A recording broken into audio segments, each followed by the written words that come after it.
ক্ষমতাচ্যুত আওয়ামী লীগ সরকারের আমলে বিদ্যুৎ কেন্দ্র সংক্রান্ত দেশি বিদেশি সব চুক্তি পর্যালোচনায় আইনি সহায়তার অনুমোদন দেওয়া হয়েছে বলে জানিয়েছেন অর্থ উপদেষ্টা। এ সময় অর্থ ও খাদ্য উপদেষ্টা দাবি করেন, দেশে খাদ্য মজুদ স্থিতিশীল রয়েছে। বড় বন্যা হতে পারে মাথায় রেখে সরকারিভাবে 4 লাখ টন চাল আমদানির সিদ্ধান্তও হয়েছে। দুপুরে সচিবালয়ে অর্থনৈতিক বিষয় ও সরকারি ক্রয় সংক্রান্ত উপদেষ্টা পরিষদ কমিটি এবং খাদ্য পরিকল্পনা ও পরিধারণ কমিটি এফপিএমসির সভা শেষে এসব সিদ্ধান্ত জানান তারা। অর্থ উপদেষ্টা আরও বলেন, দেশে ধান, চাল, গম সহ খাদ্য মজুদ সন্তোষজনক অবস্থায়। আর কি কি কেনা হবে তা নিয়ে আলোচনা হয়েছে। আন্তর্জাতিক বাজারে চালের দাম কমেছে, প্রয়োজনে কেনা হবে।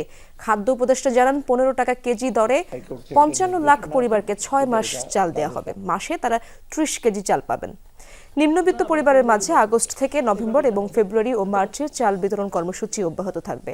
অর্থনৈতিক বিষয় সংক্রান্ত উপদেষ্টা কমিটিতে জুলাই স্মৃতি জাদুঘর নির্মাণে প্রয়োজনীয় সব অর্থ বরাদ্দের অনুমোদনও দেওয়া হয়েছে।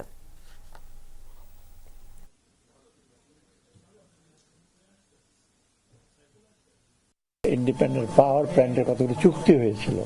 চুক্তিতে আমরা দেখেছি অনেক অসম ক্লজ ছিল, সেগুলো রিভিউ করার জন্য, তাদের চুক্তিগুলো রিভিউ করার জন্য হাইকোর্ট থেকে একটা নির্দেশনা আছে, যেটা এটা তাদের সাথে আলাপ আলোচনা করে যাতে আমরা এসে পরিচালিত করি, এবং এই জন্য আমাদের আইনি সহায়তা দরকার। 55 লাখ পরিবার 30 কেজি করে চাল পাবে 6 মাস, আগস্ট, সেপ্টেম্বর, অক্টোবর, নভেম্বর পর্যন্ত পাবে আমাদের বর্তমান পরিকল্পনা অনুসারে।